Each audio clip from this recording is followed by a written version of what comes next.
관재수 같은 거죠. 6개월 넘게 월급이 밀리고 있어갖고 고소까지 생각을 하고 있었습니다. 본인이 회사 돈 좀 해먹은 거 있지 않나? 도둑이야. 진짜 그야말로 도둑이란 말 저절로 나오네. 그런 양식으로 이 사람을 고소를 하겠다 얘기. 갑자기 어이가 없네.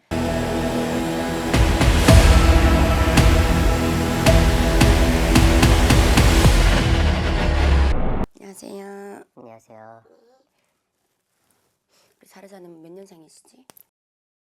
관제를 되게 조심을 해야 되는 그런 상황인데, 내가 이제 남을 고소를 할 수도 있는 것도 관제고, 내가 남한테 당해도 관제수 같은 거죠. 혹시 뭐 그런 비슷한 일이 있을까요? 없어요? 지금 회사 다니고 있는데 그 약간 화장품 도매 업종 하고 있거든요. 화장품? 네, 근데 좀 오래 있는데 이제 그 이직해서 아는 분 통해서 이제 다시 회사 들어갔는데 한두 달 좀 월급 주시다가 지금 6개월 넘게 월급이 밀리고 있어갖고 그래서 이게 6개월? 네, 벌써 6개월째 밀리고 있어서 그냥 좀 참으려고 했는데 사실 뭐 제 생활비도 있고 뭐 월세도 내야 되고 대출금도 갚아야 되다 보니까 너무 답답한데 이제 그만두기에는 6개월이면 꽤 밀렸는데 그동안에 어떻게 먹고 살았지?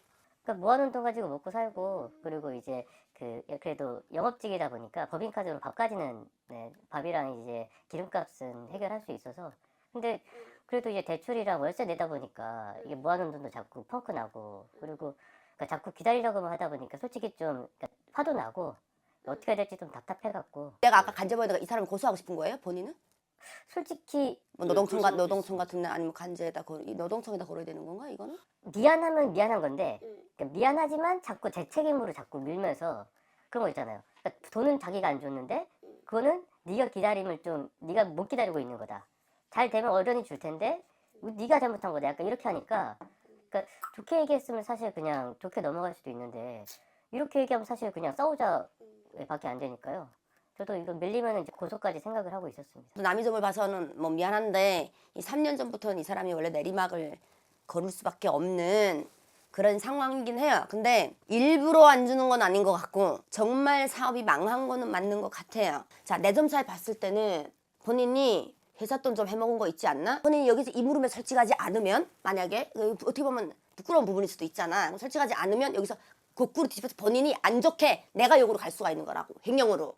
이 자리에 왔을 때만큼은 솔직하게 얘기를 해야 내가 본인을 뭐 구해주던 그렇게는 하지 말아라. 너 욕으로 걸릴 수 이렇게 내가 말해줄 수가 있는 부분이 있는 거라고.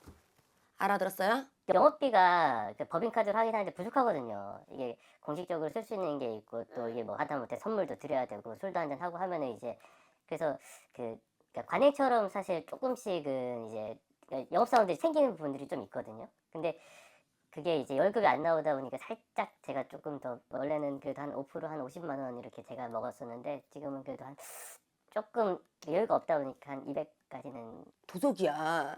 진짜 그야말로 도둑이란 말 저절로 나오네. 그런 양식으로 이 사람을 고소를 하겠다 얘기. 갑자기 어이가 없네. 이게 원래 이 업계에서는 약간 좀 그러니까 근데 업계는 그렇다고 치더라도 이 양반이 그러니까 직원들이 그러니까 이 양반이 망할 수밖에 있냐고요. 당신만 해먹은 게 아니라 누구도 또 해먹었다는 얘기야. 그럼 이 사람 망할 수밖에 없는 거야. 이게 관행 같은 걸 그러니까 알고 있는 걸로 알고 있거든요. 네가 더 열심히 발품을 파는 것만큼 응? 이 지분만큼은 30% 내가 너를 띄워줄게. 이런 말이 있었어요 없었어요? 그렇게는 계약 안 했습니다. 그러니까 도둑이지. 도둑놈이라고요. 이 사람 그걸 몰라요. 모른다고요. 내가 봤을 때는 이게 사람이 양심이 없지 건당 200을 해먹었으면은 당신들이 한 달에 몇 번을 영업을 움직이는지까지는 몰라도 응? 야, 200실에도 5번을 뭐 예를 들어서 영업을 나갔다면 돈 1000만 원 아닌가?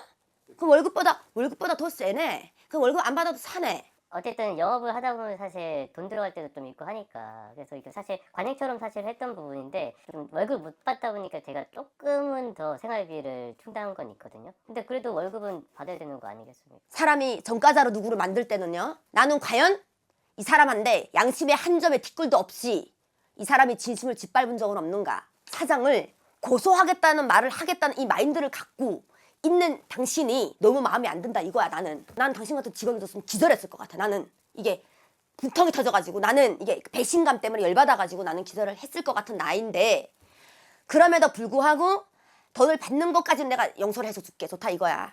계약을 하고 들어갔으니 근데 이 사람을 고소를 할 때만큼은 이 사람을 법적으로 세울 때만큼은 내 양심의 잣대를 대놓고 봤을 때 이건 아니지 않나 싶어 나는.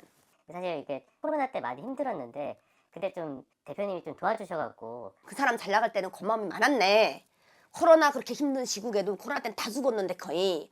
그럼에도 불구하고 내 직원이라고 당신 같은 사람을 매개 살리겠다고 그래도 신세를 많이 줬다 본인이 인정을 하는구만. 이익을 취했음에도 불구하고 그 월급이 6개월 동안 밀린 게 얼마인지는 내가 몰라도 그냥 좋게 해서 받지. 이 사람을 법정에다 세우겠다고 생각하는 당신이 마음이 너무 싫은 거야. 나는 더 충격인 거는 코로나 때 그렇게 힘든 시국에도 내 사장님 신세를 많이 졌죠. 본인이 이런 식으로 얘기하는데 이렇게 깡패 같은 짓거리를 이 사람이 양아치고 깡패가 아니라 본인이 양아치고 깡패구만. 내가 제일 싫어하는 유형이야. 뭐 내가 제일 싫어한다 해서 뭐 세상이 변하는 건 아니지만 세상이 뒤집히고 뭐 정변이 일어나는 건 아니지만 내가 제일 싫어하는 유형이다. 아우. 옛날에 받을 돈도 키워서 받으라는 얘기도 있어. 사람을 너무 궁지로 몰지 마. 그 사람이 이 사람이 성격상 갚을 의사가 없는 사람은 아니에요. 사주 직성 자체가 자존심하고 돈하고 바꾸진 않는다고요. 사장이. 특히 피해자는 이 사람 당신들의 돈을 뜯겨서 힘든 사람인데 이 사람을 궁지로 몰지는 말라고요. 이런 사람을 고소를 하겠다고 하는 당신의 마음이 너무 아닌 것 같아서 화가 나는 부분이니 좋게 해결을 하세요. 오늘 좀 어떠셨나요? 사실 돈을 받아야 된다는 생각이 앞서가서 이게 좀 고소까지 생각을 했었는데 이게 고소했으면은 저한테도 또 큰일이 생길 수 있었다는 거를 좀 많이 생각하게 됐고요. 그러니까 사장님이랑 좀 얘기를 통해서 좋은 쪽으로 해결하도록 해보겠습니다.